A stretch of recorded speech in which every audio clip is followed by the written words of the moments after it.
Hello, welcome to ज़रा हट के। मुबशर ज़ैदी, वसअतुल्लाह ख़ान का सलाम कबूल कीजिए। ज़रार खोड़ो ने हमें जूम पर ज्वाइन किया है। इस कुछ देर पहले तक तो बहुत सनसनीखेज़ लम्हात चल रहे थे मैच के, तो ज़ाहिर है सारी तवज्जो उसी साइड पे थी। और जिस तरह पाकिस्तान जीता है, वाकई वो पाकिस्तान ही कर सकता है। और सनसी फैल गई थी, सनसनी मतलब सनसनी भी सनसी फैल गई थी। तो बहरहाल कंग्रेचुलेशन टीम पाकिस्तान, हम फाइनल में पहुंच गए हैं। अब एक श्रीलंका को हराना है, और अगर ये इनाम रख दें कि दोनों में से जो फाइनल जीतेगा उसका IMF का कर्जा माफ़ कर दिया जाएगा, तो फिर देखिएगा कि क्या कांटेदार मैच होता है। फिर वो बल्लों से नहीं तलवारों से खेलेंगे। चलिए, लेट्स सी। तो जनाब, हाँ, आज की बड़ी ख़बर यह है कि साबिक़ वज़ीर आज़म इमरान ख़ान ने तौहीन अदालत के नोटिस पर इस्लामाबाद हाई कोर्ट में अपना जवाब दूसरा जवाब जमा करा दिया है। गुज़िश्ता हफ्ते उनके जवाब को इस्लामाबाद हाई कोर्ट ने मुस्तरद कर दिया था। उन पर इल्ज़ाम ये है कि उन्होंने इस्लामाबाद की एक जो जज हैं लोकल कोर्ट्स की, ज़ेबा चौधरी, उनके ख़िलाफ़ जो ज़बान इस्तेमाल की थी, उस पर इस्लामाबाद हाई कोर्ट ने नोटिस लिया था। और गुज़िश्ता समात पर इमरान खान साहब ने इधर उधर करने की कोशिश की थी कि उन्होंने कहा था एक जुमला यार कि पहले उन्होंने कहा कि अगर उन्होंने कोई गैर मुनासिब बात की है, यानी कोई ये समझता है कि मैंने कोई गैर मुनासिब बात की है, तो मैं उसे वापस लेने को तैयार। साथ ही ये कहा, उन्हें पता ही नहीं था कि ये जो है जज हैं, वो तो समझे थे कि मैजिस्ट्रेट, और मैजिस्ट्रेट तो हुकूमत के अंडर होता है, तो उन्हें घुमाने की कोशिश की, लेकिन अदालत ने कहा कि दोबारा लेकर के आएं। तो आज जो जवाब खान साहब ने जमा कराया है, उसमें उन्होंने कहा है कि उन्हें बहुत अफसोस है, जो अल्फाज उन्होंने जज रिग्रेट का लफ्ज़ इस्तेमाल किया, नहायत अफसोस है कि उन्होंने जो जस्टिस ज़ेबा चौधरी के ख़िलाफ़ ज़बान इस्तेमाल की है। उन्होंने कहा ये गैर इरादी तौर पर उनके मुंह से अल्फाज निकले थे, और वो अदलिया का बहुत एहतराम करते हैं, लिहाजा ये जवाब अब जमा हो चुका है।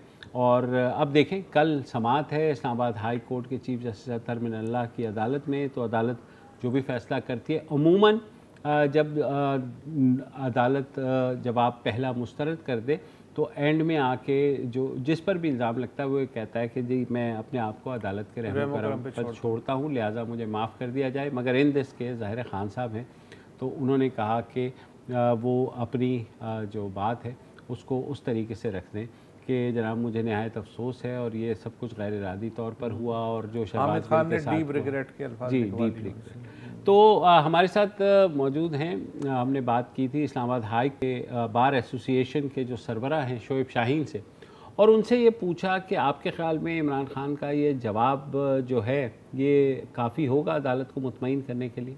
तो सुनिए। जी, वैसे तो मैं चूँकि इसमें वकील हूँ और पेंडिंग मैटर है, मैं ज़्यादा तफसील से और मेरिट ऑफ द केस पे तो ज़्यादा बात नहीं करूँगा। लेकिन जो कोर्ट की ऑब्जर्वेशन थी कि जवाब वो होना चाहिए कि जिसमें आपको एहसास हो, जिसमें जो गलती हुई है उसका तदारुक होना चाहिए, उसमें वो जो एक पर्पज़ था कि अफ़सोस का इज़हार होना चाहिए और उसमें माज़रत होनी चाहिए, मेरा ख़्याल है दैट इज़ सफिशिएंट। और उसमें वो पर्पज़ पूरी तरह पूरा भी हो गया है। और हमेशा अदालतें, आपको पता है कि वो रूल ऑफ लॉ और जुडिशल रेस्ट्रेंट का मुज़ाहरा करती हैं, और कभी भी वो सज़ा पे यकीन नहीं रखती, और सज़ा देख के कभी अदालत की इज़्ज़त में इज़ाफ़ा भी नहीं हुआ। तो मेरा ख़्याल है कि एक इमरान खान साहब ने बड़ा अच्छा फैसला किया है, और मैं होपफुल हूँ कि that is treated as sufficient reply. और बाकी तो ज़ाहिर है नेचुरली कोर्ट ने इसको देखना है, और जिन अंदाज में जिस तरीक़ाकार के मुताबिक ये एक्शन लिया गया था, या ये तो इन्हें अदालत का नोटिस दिया गया था कि अगर इसके मद्दे मुकाबिल जिन लोगों ने अदलिया की बल्कि ज़्यादा तौहीन की है, आपके सामने है कि केस फिक्सिंग की बात की गई, जुडिशल कू की बात की गई, लेकिन कभी भी कोर्ट ने उसको न सुओ मोटो लिया, ना ही उनके खिलाफ एक्शन लिया। तो मेरा ख्याल है अदालतें हमेशा, और चीफ जस्टिस अतहर मिनल्लाह साहब के पास ये केस है, वो हमेशा कहते हैं कि बात करनी चाहिए, बातचीत का सिलसिला कभी नहीं रुकना चाहिए, और फंडामेंटल राइट्स होने चाहिए, फ्रीडम ऑफ स्पीच होनी चाहिए। तो मैं पॉजिटिव हूँ और समझता हूँ कि बहरहाल वो एक अच्छा जवाब गया है, और मैं होपफुल हूँ। आपने सुना कि कम से कम इस्लामाबाद हाई कोर्ट बार के सदर मुतमईन है कि जो जवाब जमा कराया गया है वो काफ़ी होगा। उनके ऊपर से ये तौहीन अदालत की तलवार जो लटक रही है उसको हटाने पर मोस्ट लाइकली लेट्स सी। तो मैंने ये भी पूछा शोएब शाहीन साहब से कि खान साहब जो जलसों में उन्होंने बाद में भी यानी फैसलाबाद जलसे में भी और पेशावर जलसे में भी जज साहिबा की दोबारा बात की और ये कहा कि जो उन्होंने इल्ज़ाम लगाया उसका एक पस मंज़र था और शहबाज गिल के ऊपर क्योंकि तशद्दुद हुआ था तो शायद अदालत को वो पहलू पहले देखना चाहिए था। तो मैंने शोएब शाहीन से ये पूछा कि आपके ख्याल में खान साहब जो जलसों में कह रहे हैं उसका असर पड़ेगा इस केस पर? देखिए, मैं समझता हूँ कि ये जो कुछ उन्होंने किया है, जिस अंदाज में उन्होंने कल बल्कि एक्सप्लेन किया है, उन्होंने तो उसको एक्सप्लेन किया है, उसमें अफसोस का इजहार भी किया है। आज की जो डॉन की स्टोरी और उसमें खबर छपी है, हमने बल्कि वो जो जवाब है उस डॉन की खबर उसके साथ जवाब के साथ लगाई है।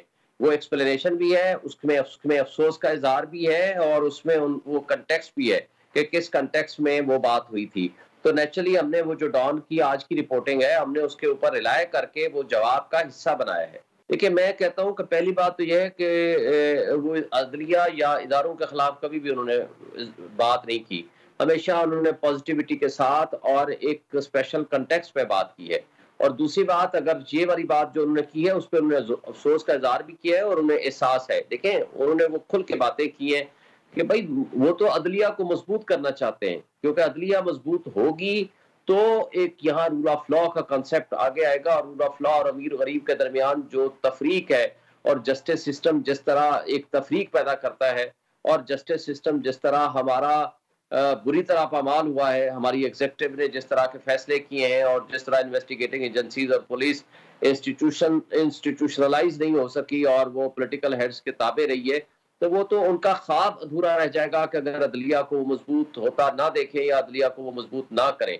उनका तो हमेशा ये ख्वाब भी रहा है, उन्होंने खुल के बातें भी की हैं, इसलिए वो कभी इदारों के खिलाफ ना बात करते हैं ना इदारों के खिलाफ उनकी वो सोच होती है, क्योंकि वो तो खुल के कहते हैं कि जब मैंने करप्शन नहीं की, मैं ना किसी जज को धमकाऊंगा, ना मैं जजेस के खिलाफ बात करूंगा, मैं तो जजेस को मजबूत करना चाहता हूँ। जजेस मजबूत होंगे, अदलिया मजबूत होगी, इदारे मजबूत होंगे तो मुल्क की बका उसी में है। इदारे इंस्टीट्यूशनलाइज होने चाहिए।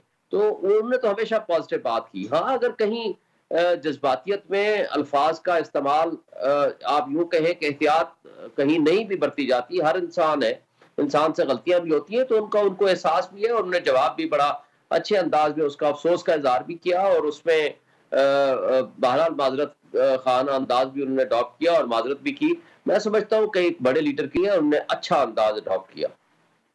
जी सर, बहुत एहतराम भी है वो इदारों का। खान साहब जिसका गाए बगाए वो जलसों में इजहार भी करते रहते हैं और नहीं, उनकी अच्छी बात ये है कि एक जलसे में अगर वो जज्बाती हो जाते हैं तो फिर दूसरे जलसे में उसकी वजाहत भी कर सकते हैं, यानी एक में जज्बाती एक में वजाहती हो जाती। जी ज़रार, आप कुछ कह रहे थे? मैं पूछना चाह रहा था, खान साहब के वकील तो नहीं है? नहीं, ये इस्लामाबाद हाई कोर्ट के सदर हैं भाई। अब जो तफरीक मेरे ख्याल में जो लकीर खिंच गई है वो आप देखेंगे कि वो ज़ाहिर है वकीलों के अंदर भी आई है। आप या एक तरफ हैं या दूसरी तरफ हैं, तो क्योंकि उनके ओहदे की वजह से हमने उनको लिया, तो बहरहाल ये उनका मौक़िफ़ है। अच्छा, मैं एक और चीज़ वो खान साहब की मैं हर तकरीर कोशिश करता हूँ कि सुनूं। उसकी वजह है कि हर तकरीर में एक वो नया सब्जेक्ट इंट्रोड्यूस कराते हैं।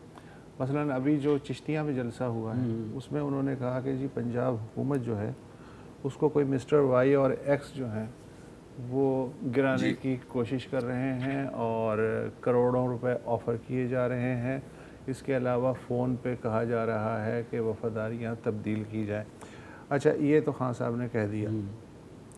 कल ही वज़ीर आला पंजाब, मुझे लगता है उन्हें इस बात की कोई टेंशन नहीं है परवेज़ इलाही साहब को कि कोई इस तरह की साजिश हो रही है, इसलिए कि उनका जो वो ट्वीट था कि जी फैसलाबाद जलसे के जवाब में कि जो जनरल बाजवा जो हैं जी वो एक मुहिब वतन, अच्छे मुसलमान, जो भी एक तारीफ़ी कलमात हैं वो उन्होंने कहे उस ट्वीट में। तो उस पे जो रद्द अमल आया इंटरनली तहरीक इंसाफ की तरफ से, और उसके बाद भावल नगर में चिश्तिया में ये जो बात कर रहे हैं, मगर चौधरी साहब जो हैं वो बिल्कुल ठंडे हैं। हाँ। उन्होंने धनिया पिया हुआ है। मेरे ख्याल तो में ये वही दोनों रद्द अमल अलग अलग फिल्में हैं या क्या है? ये नहीं, ये वही रद्द अमल है जो ARY को बंद करने के बाद जब खुला है तो उसका भी कमोबेश यही स्टांस है।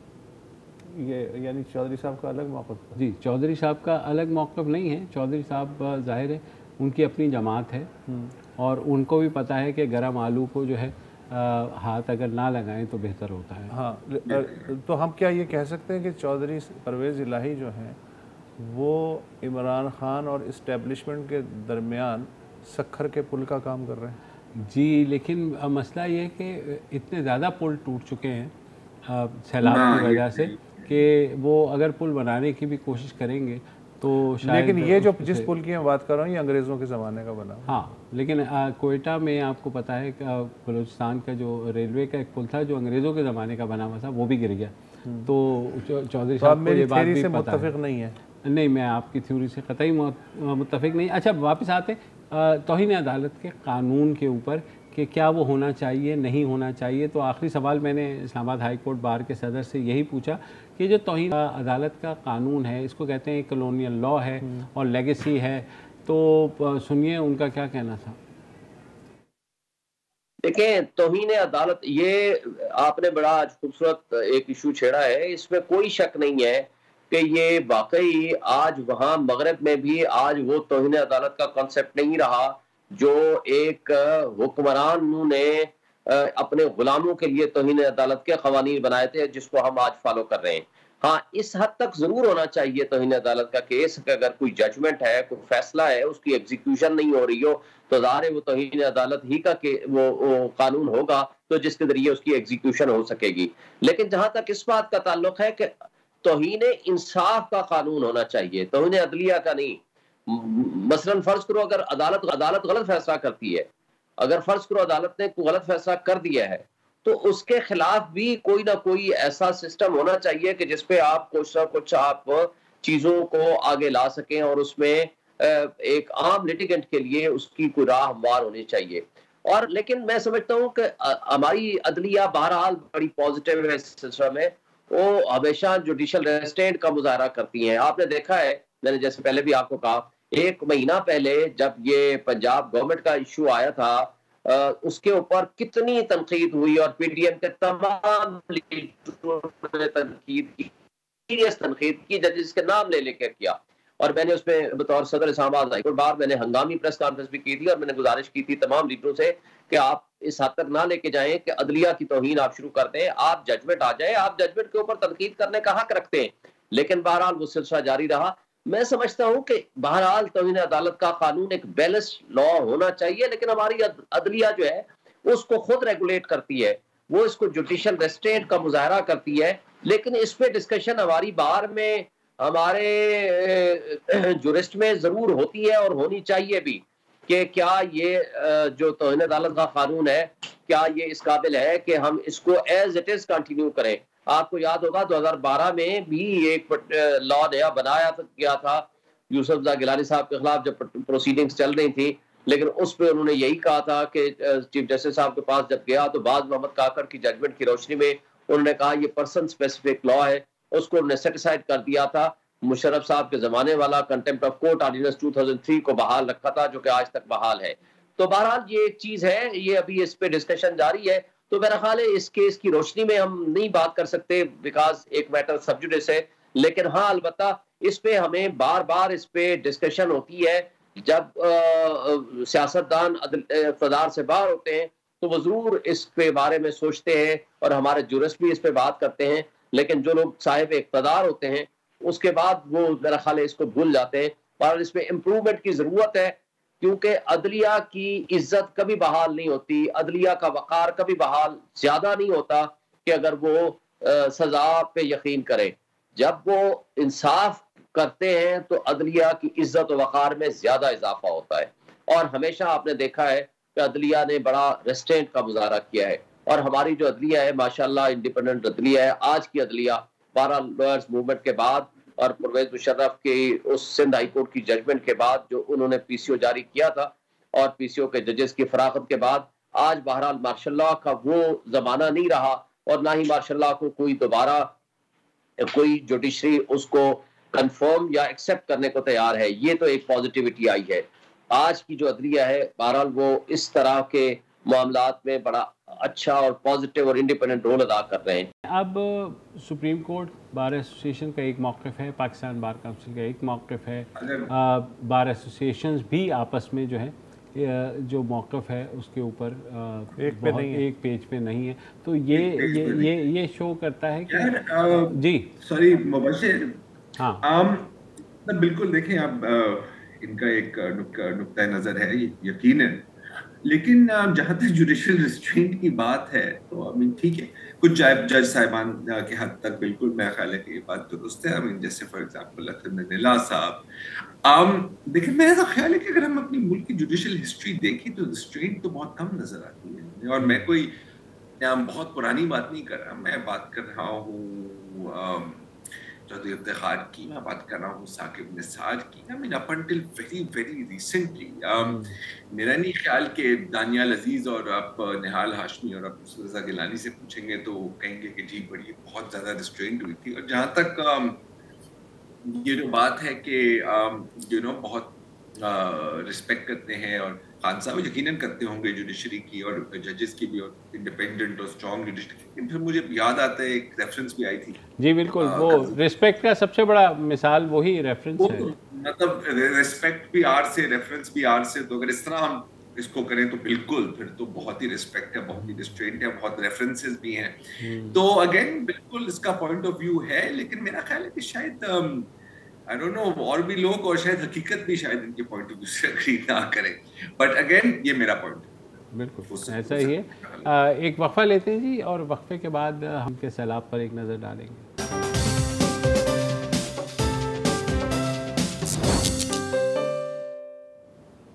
Welcome back. और हालिया सैलाब से जिस सूबे को सबसे ज़्यादा नुकसान हुआ है वो है सूबा सिंध, और बलूचिस्तान और जनूबी पंजाब में बहुत जगह से पानी उतर चुका है, वहाँ रिहेबिलिटेशन का काम हो रहा है, मगर सिंध में अभी भी बहुत जगहों पर पानी खड़ा हुआ है। पहले दरियाए सिंध जब बिफरा था, उसके बाद मंछर झील बिफरी। कम से कम जो 3 करोड़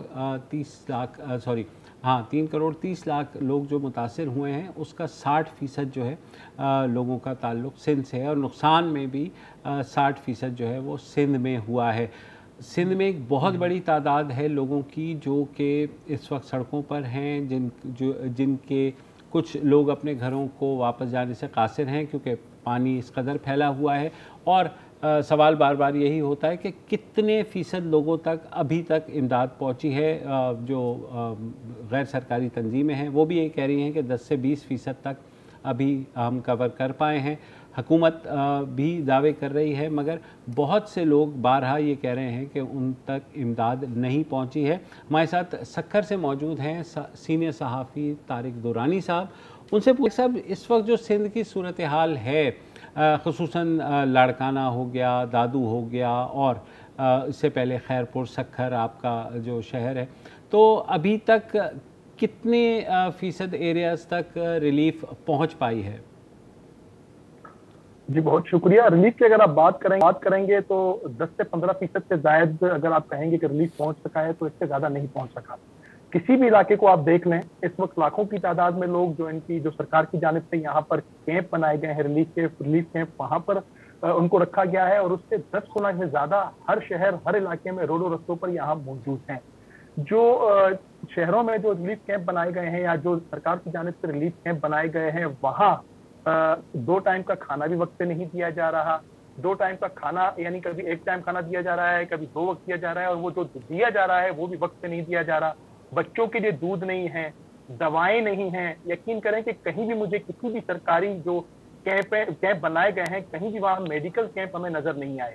वबाई अमराज बढ़ते जा रहे हैं, गैस्ट्रो हो या एलर्जी की जो एलर्जी है, इस तरह के बहुत से मसाइल इन कैंपों में जन्म लेते हुए नजर आ रहे हैं। साथ ही साथ उससे 10 गुना जायद हर शहर में रोडों रस्तों पर लोग मौजूद हैं।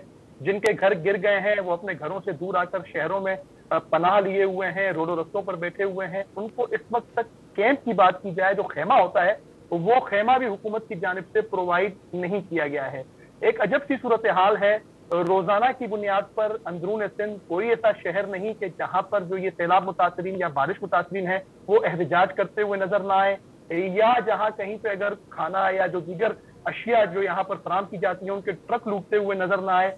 हुकूमत इस वक्त तक अगर बात की जाए इन तमाम इलाकों में जो सहूलियात थी या जो खासतौर पर जो रिलीफ कैंप जिन्होंने कायम किए हैं वो सहूलियात देने में नाकाम रही हैं। जो सियासी समाजी तंजीमें हैं यहाँ इन इलाकों में इस वक्त JUI सरगर्म नजर आ रही है, कुछ मुखैर और आजाद नजर आ रहे हैं, अल खिदमत नजर आ रही है, लेकिन फैसल ईजी इन इलाकों का दौरा करके गए हैं और कुछ इलाकों में उनकी तरफ से भी यहाँ पर राशन और खेमे दिए गए, लेकिन जिस लेवल का काम होना चाहिए था उस लेवल का काम यहाँ पर नजर नहीं आ रहा। तारिक दुरानी, मैं एक चीज़ जानना चाह रहा हूँ। सोशल मीडिया में ज़ाहिर है बेशुमार चीज़ें चल रही हैं, 2-3 चीज़ें आज मैंने देखी। एक तो ये कि ये जो आप कह रहे हैं कि 10 से 15% तक लोगों तक खुराक पहुंची है, वो उससे अंदाज़ा हुआ कि मेन हाईवे पे बच्चे सड़क पे पके हुए चावल गिरे हुए थे, कोई ट्रक गुजरा होगा या कोई रसद गुजरी होगी, वहाँ नहीं रुके होंगे तो वो कोई थैला वैला किसी ने खींच लिया होगा या फट गया होगा, वो बिखर गए चावल। अब वो बच्चे चुन चुन के खा रहे हैं। ये सोशल मीडिया पे आज मैंने ये देखी। अच्छा, इसके बाद टेम्परेचर बहुत ज़्यादा है और खेमे नहीं है, तो एक में ये भी था कि वो 2-3 भाई थे, उनमें से एक जो है वो गर्मी की शिद्दत की ताब नहीं ला सका, वो मर गया। इसके अलावा जो है रसद और मेडिकल, ये बहुत ही सीरियस प्रॉब्लम है और एक मुझे लगता है कि अंदर के जो इलाके हैं वहाँ कोई एक ट्रेजेडी अनफोल्ड हो रही है जिसका हमें कुछ दिनों बाद पता चलेगा। मुझे इसी बारे में बात करेंगे जी तारिक दुरानी साहब से इस वक्फे के बाद।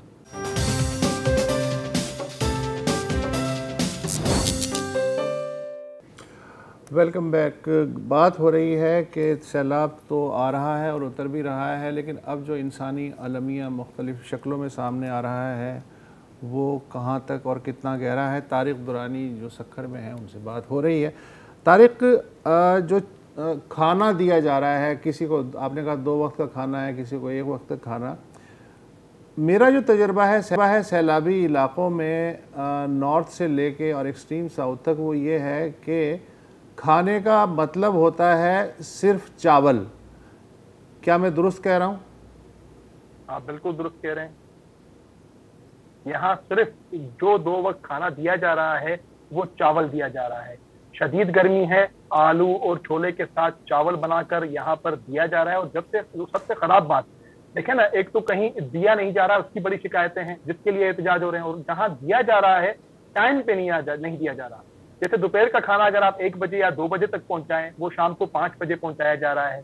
जो रात का खाना रात को 8 और 9 बजे आपने देना है, वो रात को 1-1 बजे प्रोवाइड किया जा रहा है। देखें टाइम पे पक के पहुंचती है, जब तक उन मुतासरीन तक पहुंचे उस वक्त तक वो पहले ही खराब हो चुकी होती है, जिससे भी बीमारियां जन्म ले रही हैं।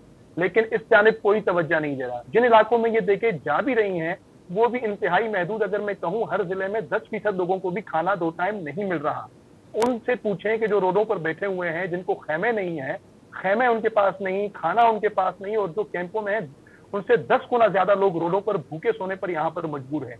एक बहुत अजब सी सूरत हाल है, अफसोसनाक सूरत हाल है। जब ट्रक अगर कहीं खाने का आया और लूटना शुरू हो जाए, लोग अगर कुछ बांटने जा रहे हैं, जिस तरह आपने कहा कि चावल रोड पे पड़े थे और उसको खाने के लिए बच्चे वहां आ गए, इस तरह के अफसोसनाक मनाजिर कहीं हाईवे पे नहीं शहरों में रोज दिखाई दे रहे हैं। शहरों की सूरत हाल ये हो गई है। लेकिन देखें ना, जो खाना प्रोवाइड भी किया जा रहा है उसकी एक सबसे बड़ी जो उसमें गलती है वो यहाँ पर दूसरा आ रहा है हुक्मरान जमात में इख्तिलाफात। हर जिले में, अगर मैं आपसे लाड़काना से लेकर आप हैदराबाद चले जाएं, हर जिले में पाकिस्तान पीपुल्स पार्टी के 2-2, 3-3 ग्रुप्स हैं, और वो ग्रुप ज्यादा जो है वहाँ ताकतवर है, जिसके आशीर्वाद से अफसरान वहां लगे हुए हैं। फिर वो जो अफसरान है वो उनको ही ओबलाइज करते हैं, उन्हीं की लिस्ट पर, उन्हीं के कहने पर खाना हो, खेमे हो, तो दीगर सामान हो वहाँ प्रोवाइड किए जाते हैं। और खुद मुख्तलिफ आप सोशल मीडिया अगर देखें या दीगर प्लेटफॉर्म्स पर देखें, जो दीगर पीपुल्स पार्टी के MNAs, MPAs या अहदेदारान हैं, वो खुलेआम शिकायतें करते हुए नजर आ रहे हैं कि DCO या दीगर जो जिले इंतजामिया है या इंजीनियर्स हैं वो उनकी बातें नहीं सुन रहे हैं। अच्छा, 1 मिनट ये बताइए, खाने का तो आपने बता दिया चावल, पीने का साफ पानी जाहिर है कि उससे भी ज़्यादा इम्पॉर्टेंट चीज़ है, और लाखों लोग जो है सड़क पे हैं या अपने अपने इलाकों में फंसे हुए हैं। ये पीने का साफ पानी जो है इसका क्या मंजर है?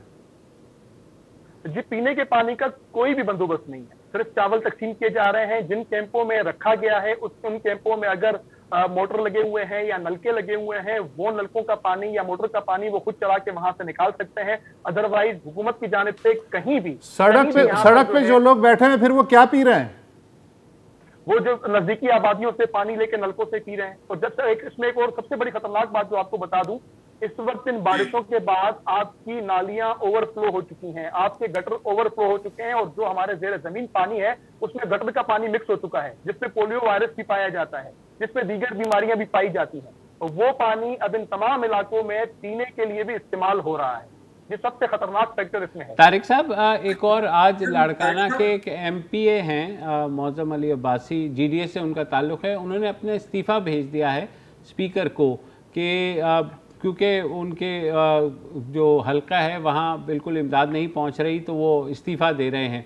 तो आपको लगता है कि ये सियासी है या वाकई यही सूरत हाल है जो लाड़काना जो कि गढ़ है? जी, अब्बासी खानदान से उनका ताल्लुक है, बेगम अशरफ अब्बासी से लेके हाजी मुनव्वर अब्बासी, डॉक्टर सफदर अब्बासी और अब मौजम अब्बासी। इस खानदान का लाड़काना में एक अच्छा हल्का असर है और हमेशा ये आवाम के बीच में नजर आने वाला खानदान है। 1 महीने से मौजम अब्बासी इस वक्त यहाँ लाड़काना में बिल्कुल मौजूद हैं और पानी का निकासी आपका काम हो या लोगों को खाना प्रोवाइड करना हो, इस तमाम कामों में वो खुद यहाँ पर सरगर्म नजर आए हैं और अपनी मदद आपके तहत करते हुए नजर आए हैं, इसमें कोई शक नहीं है। देखें, जहां हुक्मरान जमात के लोग ये शिकायत कर रहे हैं कि डिप्टी कमिश्नर उनके काम नहीं कर रहा, उनके कहने पर निकासी आप नहीं हो रही, तो ये तो अपोजिशन में है।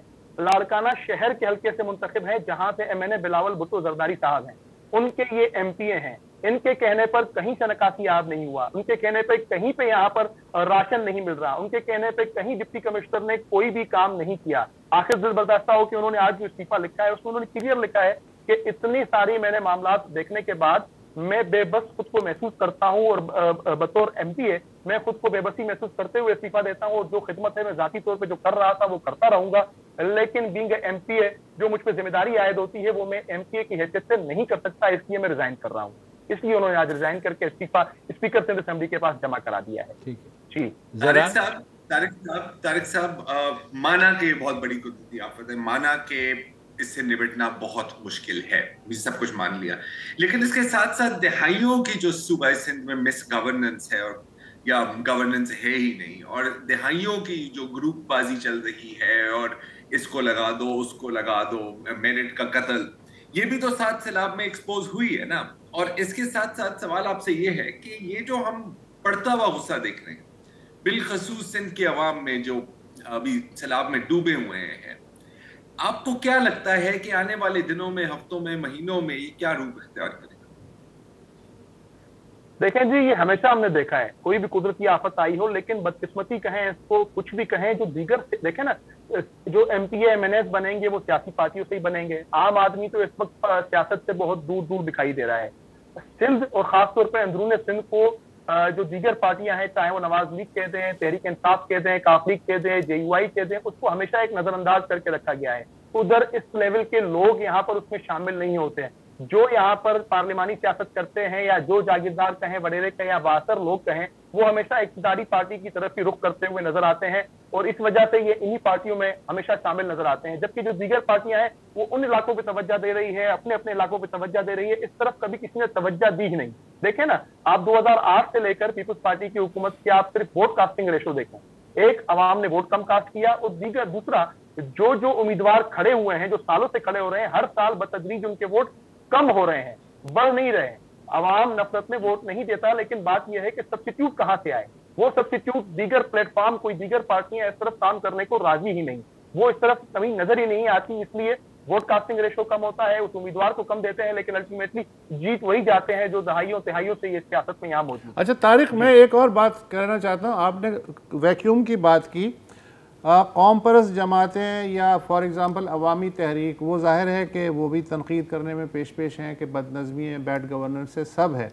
ख़ुद उनके पास जो स्ट्रक्चर है गांव की सतह तक, उनमें से बास पार्टियों का अच्छा खासा स्ट्रक्चर है इंटीरियर सिंध में, वो स्ट्रक्चर क्यों नहीं हरकत में आ पा रहा इस फलाही काम के लिए कि थोड़ा बहुत तो करें, वो भी या कर रहे हैं? आप बिल्कुल सही नहीं, आप बिल्कुल सही कह रहे हैं। कौम परस्त जमातें इस वक्त कहीं भी उनकी यहाँ नजर नहीं आ रही। कोई रिलीफ कैंप उनकी जानिब से यहाँ नहीं लगाया गया, कहीं भी उनकी एक्टिविटीज नजर नहीं आ रही, कहीं उनके जो सूबाई, जिलाई या जो तहसील लेवल के जो यहाँ पर ओहदेदार हैं कहीं भी काम करते हुए नजर नहीं आ रहे हैं। इस वक्त फील्ड में सिर्फ और सिर्फ जो थोड़ा बहुत काम कर रही है सरकार या JUI या अल-खिदमत या ईदी फाउंडेशन, इन इलाकों में ये लोग नजर आ रहे हैं, ये काम करते हुए नजर आ रहे हैं। लेकिन कहीं भी कौम परस्त क़यादत कहें, देखे ना, इतना बड़ा सैलाब आया, आज तक अयाज लतीफ फरीजो को लाड़काना डिवीजन में किसी ने नहीं देखा, सक्कर डिवीजन में उन्होंने कोई दौरा नहीं किया। हैदराबाद में वो कहीं निकले थे, कैंप पे गए, किसी खातून के साथ खाना खाया और चले गए। डॉक्टर कादिर मक्सी कहीं नजर नहीं आ रहे, सनान कुरैशी इन तमाम इलाकों में कहीं नजर नहीं आए, रिलीफ के कामों में नजर नहीं आए। जबकि आप देखें ना कि वो हमेशा दावेदार हैं इन इलाकों के, यहीं से उनकी सियासत बस्ती है, यहीं से वो शुरुआत करते हैं, लेकिन कहीं भी उनकी यहाँ पर नुमाइंदगी हमें नजर नहीं आई है। जी बहुत बहुत शुक्रिया तारिक दुरानी साहब, आपने खासी से बताया। तो अल्टीमेटली बात वही है कि हर कोई अपनी जो कॉन्स्टिट्यूंसी है उसको कोशिश कर रहा है कि वो हो जाए, कोई एक कोऑर्डिनेटेड एफर्ट नहीं है। हालांकि इस वक्त जो अजाब है वो एक कॉन्स्टिट्यूंसी तक, लेकिन मुझे एक बात समझ में नहीं आती, अगर अपनी अपनी कॉन्स्टिट्यूंसी हरानी बचाने की कोशिश कर रहा है तो वोट बैंक अगर बर्बाद है, हाँ, तो कॉन्स्टिट्यूंसी कैसे बचेगी? क्यों ज़रात? ये उनकी सोच ही नहीं है वसत साहब। देखिए, वो तो समझते हैं ना कि हम दिहाइयों से हैं, हम दिहाइयों तक ही रहेंगे। लेकिन मैं आपको एक बात बताऊं, इसका अच्छा अंजाम नहीं होगा, उनके लिए भी नहीं होगा, सिंध के लिए तो है ही नहीं, और सिंध की आवाम की तो बात ही नहीं कर रहा, वो तो खत्म है। लेकिन ये जो गुस्सा है ना यार, ये जो लावा की तरह बढ़ रहा है जमीन के नीचे, अब जब वो फटता है ना, आपको कभी नहीं पता कि क्या कब फटेगा और किस किस्म की शक्ल वो इख्तियार करेगा, किस किस्म के रूप इख्तियार करेगा। ये एक बहुत इंतहाई खतरनाक, लोग नहीं भूलेंगे सर, ये मैं आपको क्लियरली बता दूं, सिंध की आवाम नहीं भूलेगी। इसका ये मतलब नहीं है कि आपको इसका असर अगली इलेक्शन में नजर आएगा या आपको लोकल लेवल पर नजर आएगा, लेकिन इट विल कम। और मुझे नहीं पता कि किस किस्म क्या रूट लेगा ये गुस्सा, लेकिन मुझे तो खौफ हो रहा है सर कि आने वाले दिनों में क्या होने ये बात तो आपकी ठीक है कि लावा जमा है, और जो कई मैंने वीडियोस देखी सोशल मीडिया पे, उसमें तो लोग जूते उतार के जो हैं वो इस्तेमाल भी कर रहे हैं, मगर कोई उस लावे को समेट के फोर्स बनाने वाला भी तो नहीं है ना। नहीं है, बिल्कुल नहीं है, बिल्कुल नहीं है। और आपको पता है कि हमेशा जब ऐसा होता है ना, तो कुछ कुव्वतें हमेशा होती हैं जो इसका एक्सप्लॉइट भी करती हैं, इसका फायदा भी उठाती है। और अगर वो अभी आएंगी और एक्सप्लॉइट करेंगी और फायदा उठाएंगी, तो उनको कौन रोकने वाला है? अगर कोई अवाम की इस वक्त देखभाल करने वाला नहीं है, इस लावा को समेटने वाला नहीं है, तो आपका क्या ख्याल है कि ये जो बॉम्ब, ये जो अभी टाइम बॉम्ब है ना, जिसके ऊपर सब बैठे हुए हैं, इसको भी कोई रोकने वाला है? बिल्कुल। और वक्फा लेते हैं जी, वक्फे के बाद बात।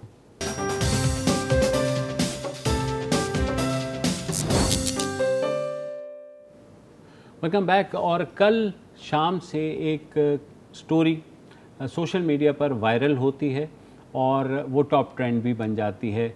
उस स्टोरी के मुताबिक कराची के कुरंगी इंडस्ट्रियल एरिया में एक फैक्ट्री है, आर्टिस्टिक मिलियनर्स।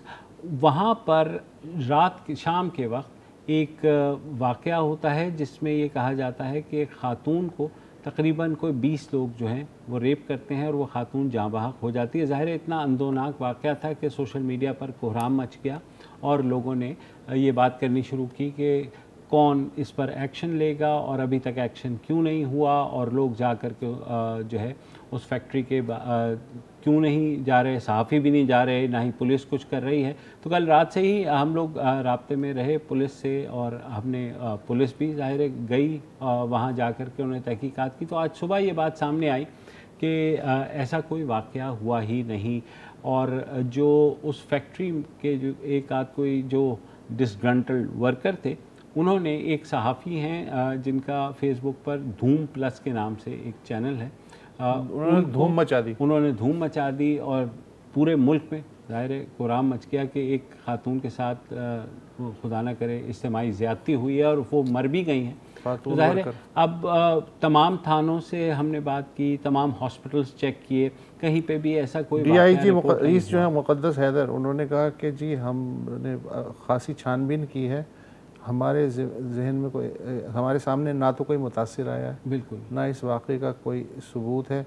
और जो फैक्ट्री मालिकान है, जी मैं वही आ रहा था कि कुरंगी की association for traders and industrialist है, उन्होंने भी एक बयान जारी किया है और उन्होंने कहा है कि जो कुछ आर्टिस्टिक मिलनर्स के साथ हुआ है वो एक बहुत बड़ी एक्सपोर्ट की कंपनी है, वहाँ पर ऐसा कोई वाक़या नहीं हुआ है और ये सब का सब जो है, उन्होंने फिर एक कंप्लेन लॉन्च की है पुलिस के साथ कि ये एक सहाफ़ी हैं जिन्होंने कोई अपेरेंटली डिस्कंट्रोल्ड वर्कर थे उनकी लेबर यूनियन के, उनके साथ मिलकर ये ख़बर जो है वो वायरल की है।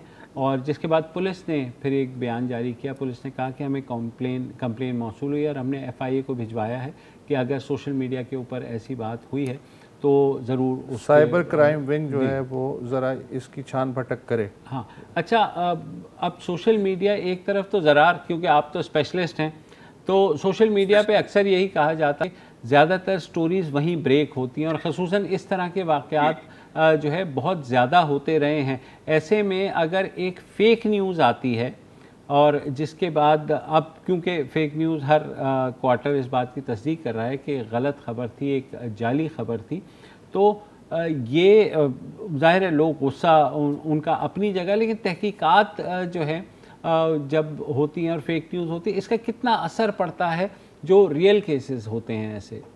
यार देखिए, अब इसका इतना शायद मेरा नहीं ख्याल इतना पड़ेगा, क्योंकि जो रियल केसेस होते हैं ना उसमें कभी ना बहुत असलियत आगे आई जाती है और ज्यादा टाइम नहीं लगता।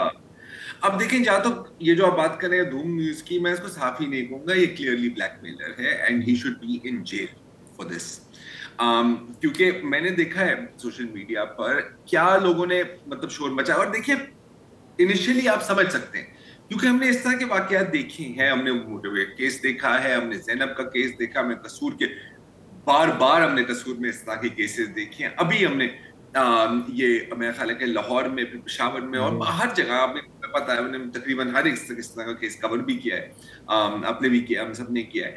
तो बिल्कुल ऐसा हो सकता है, ऐसा होता है, लेकिन जब चीजें सामने आने लग जाती हैं, देखिए भी जो कहा जाता है, जो सोशल मीडिया पर जो पोस्ट थी इसकी, उसमें था कि 20 लोगों ने उस खातून के साथ ज्यादती की है और फिर वो वहां से निकली हैं और फिर बाहर जाके वो फौत हो गई हैं। अच्छा, कोई ना कोई हमेशा होता है कंप्लेंट करने वाला, ठीक है, वो लाश कहीं मिल जाती है। अच्छा, इस केस में एक और ऑनलाइन ऑर्गेनाइजेशन, कुछ लोग कहते हैं हेलो पाकिस्तान, मुझे नहीं पता, नॉट 100% श्योर, एक वीडियो भी नशर कर दी जिसमें एक खातून की लाश पड़ी हुई थी। बाद में पता लगा कि वो कहीं और से लाश बरामद हुई थी, कहीं दूर से, और वो मुनशियात की आदि थी, उसके अभी कॉज ऑफ डेथ क्लियर नहीं है। आजकल लोगों को बेवकूफ बनाने के बड़ा एक आसान तरीका है, आप एक पिक्चर, सिर्फ पिक्चर भी नहीं, आप टेक्स्ट अपलोड कर लो और उसमें सिर्फ आपने ना येलो ग्राफिक्स में कुछ वर्ड्स करने होते हैं, फिर आप कुछ फालतू लोग पकड़ लो जो इसको रीट्वीट करते रहे। अच्छा, मैं नहीं कह रहा कि सब जो कर रहे हैं वो इस प्रोपेगेंडा का हिस्सा है, कुछ लोग लेजिटिमेटली कंसर्न्ड है, लेकिन एक सेकंड में एक खबर आती है और आप उसको मान लेते हैं। हाँ यार, किस किस्म का पागलपन। आप हम देखते हैं कि पॉलिटिकली भी इस तरह की टेम्पलेट्स और इस तरह की टेक्निक्स यूज होती हैं, लेकिन यार ये तो आप हद पार कर दी है ना आपने। मैंने देखा है लोगों को जो इनके इंटरनेशनल क्लाइंट्स को टैग कर रहे हैं, मतलब कि बस सुन लिया तो सुन लिया यार, थोड़ा सा बंदा इंतजार कर ले, आप बिल्कुल कहे कि look at it, investigate it. अच्छा, फिर अभी भी बाय द वे, अभी भी मैं आपको बात बताऊं, जितनी भी आप तस्दीक कर लेना, कुछ लोग होंगे जो कभी नहीं मानेंगे। वो पता क्या कह रहे हैं, इतना नोट है इनके पास, इन्होंने सबको खरीद लिया, मतलब कि एक गैंगरेप, अब थोड़ा सा लॉजिक आप इस्तेमाल करते हैं, गैंगरेप होता है, आप पुलिस को खरीद लेते हैं, चलो मान लिया आपने, फिर एकदम आप तमाम पाकिस्तान के हर एक मीडिया हाउस, जो मेरा ख्याल है कि आप दो दर्जन तो हैं, उनके आप बॉस को कॉल करते हैं, क्योंकि नीचे वाले रिपोर्टर को खरीदने का तो कोई फायदा नहीं है ना, और हर एक को आप कहते हो कि यार मेरी जान में करोड़ रुपए भेज रहा हूं तुम सबको, आपने इस पे बात नहीं करनी। Is this even possible? अब ये जो सवाल मैं पूछ रहा हूँ, कुछ लोग कहेंगे कि जी बिल्कुल, आप लोग तो हैं ही बिकाऊ माल, तो लेकिन यार आई मीन एक हद होती है of being an idiot, to be quite frank ना, आई मीन गलेबल होना कोई गलती नहीं है, लेकिन फिर उस पर आप अड़े रहें कि नहीं जी मैं ही सही हूं, पूरी दुनिया गलत है, ये एक पागलपन है। और पता है, एक पागलपन भी नहीं है, एक नशा है, क्योंकि मैंने काफी इस पे सर्वेज भी देखी और मेडिकल मैंने साइंटिफिक रिपोर्ट्स देखी हैं कि जब आप कोई ऐसी खबर देखते हैं ना जिस पर आप बिलीव करना चाहते हैं, जो पहले आपका जो नुक्ता नजर है उसके साथ मैच करता है कि जी सब बिके हुए हैं, तो बिल्कुल मैं ये मानता हूं, तो बिल्कुल जैसे कोई ड्रग एडिक्ट जब नशा करता है ना तो उसके दिमाग के अंदर डोपामिन रिलीज होती है, आपके दिमाग के अंदर भी डोपामिन रिलीज होती है।